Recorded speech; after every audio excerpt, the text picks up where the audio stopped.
Hello, welcome back to my YouTube channel healthy tips with Kaur. तो आज का हमारा टॉपिक है कि डिलीवरी रूम में ऐसा क्या होता है, ठीक है।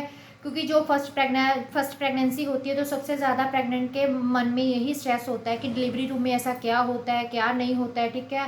हर एक को इंटरेस्ट होता है कि ये जानने में कि आखिरकार वहाँ क्या स्टेप जो फॉलो करती हैं, ठीक है, कैसे कैसे होता है। क्योंकि ये स्ट्रेस हर एक न्यू प्रेग्नेंट तो होता है, ठीक है। तो सबसे पहले तो मैं बताने जा रही हूँ कि नॉर्मल डिलीवरी होगी, ठीक है, तब क्या होता है, क्या प्रोसेस है वो जो वो हॉस्पिटल वाले फॉलो करते हैं। सबसे पहले तो जब आपकी मतलब नॉर्मल प्रेगनेंसी के चांसेस होते हैं तो आपके पेन्स वगैरह ना अपने आप जो है अपने आप स्टार्ट हो जाती हैं, ठीक है। या फिर थोड़ी बहुत पेन्स है तब वो स्टार्ट हो जाती हैं। अगर आपकी ड्यू डेट, ठीक है, नज़दीक है या ड्यू डेट हो चुकी है, जैसे आपको 7 तारीख तक बोला है तो आपको 4-5 तारीख को तकरीबन वही दर्द वगैरह, पेन वगैरह थोड़ी थोड़ी लग रही है, तो उस टाइम आप अपने डॉक्टर से उसी टाइम कंसल्ट करें, ठीक है।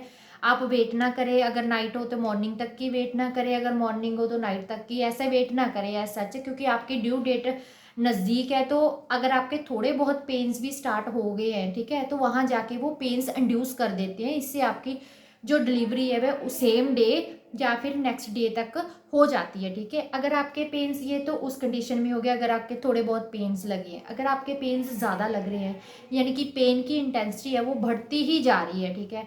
अगर अभी आपको आधे घंटे बाद पेन्स आ रहे हैं, बट वो उसके बाद आपको एवरी 20 मिनट्स बाद, एवरी 15 मिनट्स बाद पेन की इंटेंसिटी है, ड्यूरेशन कम होता जा रहा है, बट जो इंटेंसिटी है वो इंक्रीज होती जा रही है, उस कंडीशन में आपने उसी टाइम डॉक्टर के पास जाना है। क्योंकि उसके बाद आपका वाटर बैग है वो फट सकता है, ठीक है, लीक हो सकता है और आपके डिलीवरी होने के चांसेस बहुत ज़्यादा हो सकते हैं।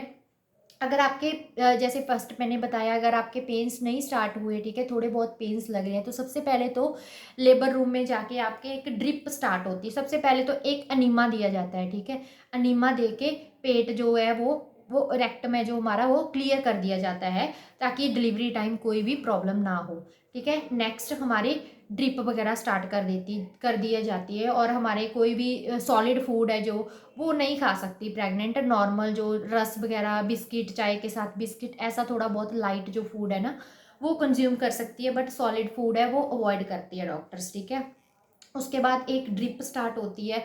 वो ड्रिप नॉर्मल सलाइन भी हो सकती है या फिर उसमें पेन इंड्यूस करने वाले इंजेक्शन भी हो सकते हैं। वो डिपेंड करता है कि अगर आपको पेन्स आ रही हैं, वैसे आ रही हैं, तब तो वो पेन इंड्यूस करने वाले इंजेक्शन नहीं देते।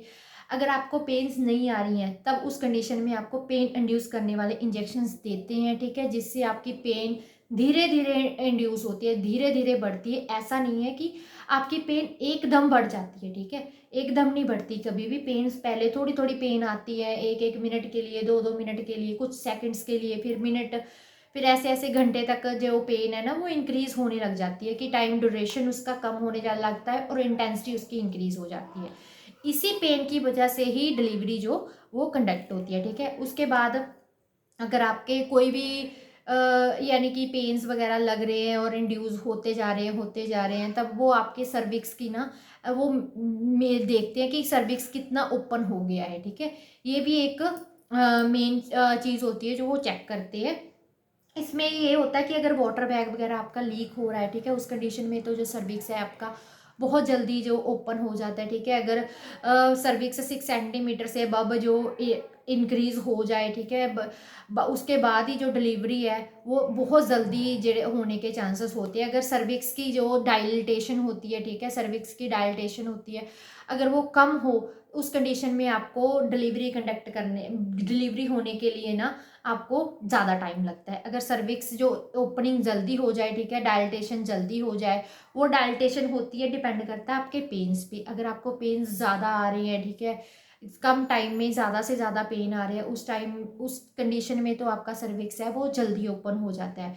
अगर आपको जो पेन्स है वो कम आ रहे हैं, टाइम ज़्यादा ले रहा है, उस कंडीशन में आपको टाइम ज़्यादा लग सकता है। अगर आपकी फर्स्ट प्रेगनेंसी है, फर्स्ट प्रेगनेंसी में मिनिमम आपके ज़्यादा से ज़्यादा 12 आवर्स तक आपका जो लेबर है ना वो चल सकता है, ठीक है। 12 12 घंटे के अंदर अंदर आपकी डिलीवरी हो सकती है। वो आपकी पहले भी हो सकती है, किसी की 4-5 घंटे में भी हो सकती है, किसी की तकरीबन 12-13 घंटे इतना भी टाइम लग सकता है, ठीक है। अगर कोई मॉर्निंग में एडमिट हुआ, हो सकता है उसकी नेक्स्ट मॉर्निंग हो डिलीवरी, या उसकी नाइट में हो डिलीवरी, ऐसे तकरीबन इतना टाइम लगता ही लगता है। ऐसा नहीं होता है कभी कि हम अभी हॉस्पिटल में गए 1 घंटे में हमारी डिलीवरी वगैरह हो जाए, ठीक है। उसके बाद डायलिटेशन होने के बाद वो फिर पेन्स वगैरह इंड्यूस ज़्यादा कर देते हैं, ठीक है। उसके बाद जो हमारा बेबी है वो डिलीवर आउट हो जाता है। जब बेबी डिलीवर आउट हो जाए उसके बाद हमें एक रेस्टिंग पोजीशन में ही वो रखते हैं, ठीक है, रेस्ट करने के लिए बोलते हैं। बाकी ये सब पोस्ट ऑफ केयर्स होती हैं। किसी है उसके बाद ब्लीडिंग, जो आपकी ब्लीडिंग हो रही है वो भी आपने चेक करनी है कि ज़्यादा ब्लीडिंग तो नहीं हो रही, ठीक है। ये सबसे मेन पॉइंट होता है कि अगर आपको कोई भी डाउट है ना, ब्लीडिंग आपके कम हो रही है, ज़्यादा हो रही है, कुछ भी हो रही है, तो उसको आप उसी टाइम डॉक्टर से कंसल्ट करें। क्योंकि अगर आपका ज़्यादा ब्लड लॉस भी हो जाता है ना, और आपको नहीं पता कि ये, क्योंकि फर्स्ट डिलीवरी होती है कि शेले में कितना ब्लड जो लॉस होता है, उस टाइम पे उस कंडीशन में भी आप अपने डॉक्टर से डाउट अपना क्लियर कर सकते हो। क्योंकि डॉक्टर मॉर्निंग विजिट में आते हैं, ठीक है, कि मेरी इतनी ब्लीडिंग हो रही है, इतने पैड वगैरह मेरे चेंज हो रहे हैं, कि ये नॉर्मल है या नहीं नॉर्मल है। उसके बाद आगे ब्रेस्ट फीडिंग आपने अगर नॉर्मल डिलीवरी है तो आधे घंटे के तकरीबन ही आपने ब्रेस्ट फीडिंग स्टार्ट करा देनी है। ऐसा होता है कि ब्रेस्ट फीडिंग उसी टाइम ब्रेस्ट मिल्क जो प्रोड्यूस नहीं होता है, ठीक है, बट फिर भी आपने ब्रेस्ट फीड करना ही है अपने बच्चे को, ठीक है। 1-2 बार ट्राई करनी ही है, क्योंकि उसके बाद फिर वो हमारे हमारे दिमाग में एक मैसेज पहुंच जाता है, उससे अपने आप जो ब्रेस्ट मिल्क है ना वो सिक्रीट होने लग जाता है। ऐसा नहीं करना आपने कि दूध तो आ ही नहीं रहा, हमने बच्चे को ब्रेस्ट फीडिंग नहीं करानी है। आपने ब्रेस्ट फीडिंग के लिए ट्राई करना है तकरीबन नॉर्मल डिलीवरी के तकरीबन आधे घंटे के बाद ही। और बाकी चीज़ें तो बस आपकी डाइट वगैरह होती है। डाइट जब आपको नेक्स्ट डे तक बोलते हैं डॉक्टर्स, ठीक है, कुछ नॉर्मल चीज़ें वगैरह लेने के लिए। उसके बाद जब आपका स्टूल पास वगैरह हो जाए तो वो चीज़ है। नेक्स्ट एक चीज़ आ जाती है नॉर्मल में स्टिचेस, जिसको हम बोलते हैं छोटा ऑपरेशन आप बोलते हो, ठीक है, एपिजोटमी स्टिचेस होते हैं, उसकी केयर करनी ये बहुत ज़्यादा ज़रूरी होती है अगर आपके नॉर्मल डिलीवरी हो रही है, ठीक है। क्योंकि इससे आपको, अगर आपकी केयर ना कर सको तो इससे ना आपको सी सेक्शन से ज़्यादा तकलीफ हो सकती है। इसलिए आपको अपनी एपिजोटमी केयर है ना वो बहुत अच्छे से करो। डिटोल में है ना 1 लीटर वो पानी लेना है, ठीक है, गर्म पानी लेना है, बिल्कुल गुनगुना नहीं लेना, गर्म पानी लेना है, जिससे इतना का गर्म लेना है कि जितनी आपकी स्किन बियर कर सके, ठीक है। गर्म पानी में हमने 1-2 ढक्कन जो है ना वो डिटोल के डालने हैं। उससे हमने नीचे अपना वेजाइनल पार्ट होता है वो वॉश करना है। इससे बहुत ज़्यादा मतलब कि जो इन्फेक्शन होने के चांसेस है बहुत ज़्यादा कम होंगे, और स्टिचेस क्लीन होते जाएंगे, और जल्दी से स्टिचेस अपने ठीक होते जाएंगे। और अपने आप कई स्टिचेस होते हैं डिज़ोल्व हो जाते हैं, कई स्टिचेस होते हैं नहीं डिज़ोल्व होते, तो वो कट करने पड़ते हैं, ठीक है। अगर आप ऐसे केयर करोगे, डेली वॉश करोगे तकरीबन 2 टाइम, तब आपके स्टिचेस में कोई पेन वगैरह सच नहीं होगा, ठीक है। मतलब पेन इतनी ज़्यादा नहीं होगी कि आप बियर ना कर सको। अगर आप इसकी केयर नहीं करते तो इतनी ज़्यादा पेन हो सकती है आपके कि आपको सी सेक्शन से भी ज़्यादा पेन फुल लगे। नेक्स्ट आ गया, आपने तकरीबन 45 डेज तक रेस्ट करनी है, ठीक है। कोई हैवी वेट लिफ्टिंग नहीं करनी है, या फिर कोई ऐसा ज़्यादा भारी काम नहीं करना है। आपने ज़्यादातर रेस्ट ही करनी है, क्योंकि 45 डेज में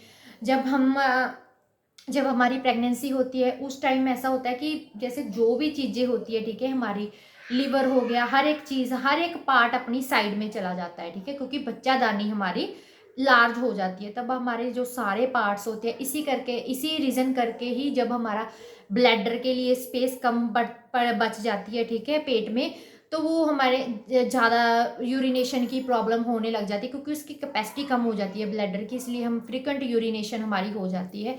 इसलिए आपने प्रॉपर 45 डेज बेड रेस्ट करनी है। आपने फ़ोन ऐसी कोई चीज़ नहीं देखनी है, ऐसा कोई स्ट्रेस नहीं डालना, रोना नहीं है आपने, ठीक है। बिल्कुल ही मेंटली भी बहुत ज़्यादा स्ट्रांग बनना है, फैमिली सपोर्ट होनी चाहिए आपकी, क्योंकि जितना फिजिकल ज़रूरत है वो होने की, ठीक है, स्ट्रांग होने की, उतना ही मेंटली ज़रूरत है। इसलिए मेंटल स्टेटस भी अपना उस टाइम पे अच्छा रखना है, ठीक है। कोई स्ट्रेस नहीं लेना, क्योंकि इस टाइम पे अगर आपको थोड़ा सा भी स्ट्रेस आ रहा है ना, तो वो आपका स्ट्रेस लेवल बहुत ज़्यादा इंक्रीज़ हो जाता है, क्योंकि हार्मोन्स वगैरह, हार्मोन्स की शिफ्टिंग होती है इस टाइम, इसलिए आपके स्ट्रेस में जाने के चांसेस ज़्यादा हो जाती हैं। शरीर को रेस्ट भी देना ज़रूरी होता है, ताकि हम आपके जो बॉडी है, ठीक है, वो रिकवर कर सके। तकरीबन 45 डेज़ अगर आपका नॉर्मल हो रहा, सी सेक्शन हो रहा, तो प्रॉपरली बेड रेस्ट होनी चाहिए आपकी, जो आपकी हेल्थ के लिए प्लस आपके बच्चे की हेल्थ के लिए बहुत ज़रूरी है। क्योंकि अगर आपकी हेल्थ सही होगी तो आपके बच्चे की हेल्थ भी ऑटोमेटिकली सही होगी, आप उसकी प्रॉपर केयर कर सकते हो, ठीक है, हर एक चीज़ कर सकते हो। ओके जी, आप आज की वीडियो के लिए इतना ही। अगर आपको मेरी वीडियो अच्छी लगी, ठीक है, कुछ नॉलेज मिली, तो वीडियो को लाइक और अपना कमेंट ज़रूर कर सकते हो। अगर आपको कोई भी डाउट हो, कुछ भी हो, तो आप अपने कमेंट सेक्शन में कमेंट कर सकते हो। मैं आपको तकरीबन 12 घंटे के अंदर अंदर आपको रिप्लाई कर दूँगी। ओके जी, बाय बाय।